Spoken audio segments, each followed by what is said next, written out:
एक बार गौतम बुद्ध भ्रमण करते हुए एक गांव में पहुंचे। वहां उनका प्रवचन सुनने लोगों की भीड़ लग गई। लोग ध्यानमग्न होकर उनका प्रवचन सुन रहे थे। भगवान बुद्ध उन्हें सहनशीलता और क्षमाशीलता का उपदेश दे रहे थे। वे बोले, क्रोध अग्नि है, ऐसी अग्नि जो न केवल दूसरों को जलाएगी बल्कि स्वयं को भी जलाकर राख कर देगी। इसीलिए क्रोध को त्याग कर क्षमाशील और सहनशील बनो। प्रवचन सुनने वालों में एक क्रोधी व्यक्ति भी बैठा था। भगवान बुद्ध के वचन सुनकर उसका क्रोध बढ़ने लगा। वह उठ खड़ा हुआ और कर्कश स्वर में बोला, इतना पाखंडी भिक्षुक मैंने आज तक नहीं देखा। अपने स्वार्थ सिद्धि के लिए तुम गांव में भ्रामक बातें फैला रहे हो। तुम्हें लज्जा नहीं आती? भगवान बुद्ध ने उसके कटु वचन सुने, किंतु कोई प्रतिक्रिया नहीं दी।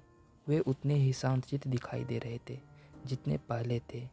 ये देख क्रोधी व्यक्ति का क्रोध और बढ़ गया और वह भगवान बुद्ध के मुख पर थूक कर चला गया। भगवान बुद्ध तब भी शांत रहे। उन्होंने प्रवचन समाप्त किया और शिष्यों सहित दूसरे गांव की ओर चल पड़े। घर आने के बाद क्रोधी व्यक्ति बहुत देर तक भगवान बुद्ध के बारे में सोचता रहा। क्रोधवश वह जाने क्या क्या उन्हें कहा आया था, किंतु उन्होंने उसके विरुद्ध कंठ से एक शब्द भी नहीं निकाले। धीरे धीरे उसका सारा क्रोध उतरने लगा और वह मन ही मन पछताने लगा। वह तत्काल उसी स्थान पर पहुंचा जहां भगवान बुद्ध प्रवचन दे रहे थे, मगर उसे उनके प्रस्थान की सूचना मिली। सारी रात वह स्वयं को कोसता रहा।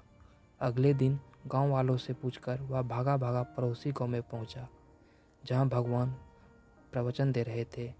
उसने भगवान बुद्ध के चरण पकड़ लिए और रोते हुए उनसे क्षमा याचना करने लगा। बुद्ध ने विस्मय से उसे देखते हुए पूछा, कौन हो तुम? क्यों मेरे पैरों में गिरकर क्षमा याचना कर रहे हो? उठ जाओ।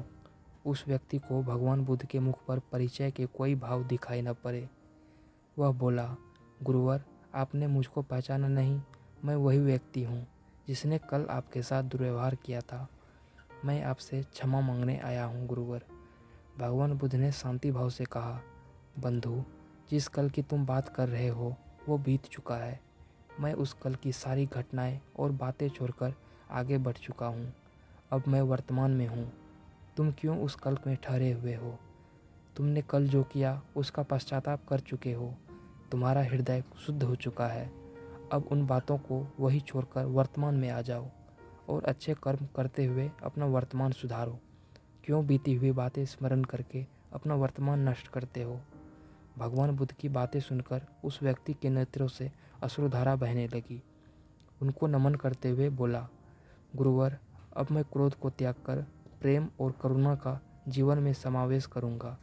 अपने कर्मों से जीवन को बेहतर बनाऊंगा ताकि जीवन में किसी बात का पश्चाताप न रहे। दोस्तों, प्रायः जीवन में की गई त्रुटियों को हृदय में रखकर हम आजीवन उस ग्लानि रूपी बोझ को ढोते हैं और पछतावे की आग में जलते रहते हैं। जो त्रुटि हो गई उसे सुधारा नहीं जा सकता, इसीलिए उसे पुनः न दोहराने के संकल्प के साथ हमें जीवन में आगे बढ़ जाना चाहिए। जो बीत चुका है उस पर हमारा कोई नियंत्रण नहीं होता, लेकिन वर्तमान हमारे नियंत्रण में होता है, जिससे हम महान कर्मों से अपने वर्तमान को बेहतर बना सकते हैं।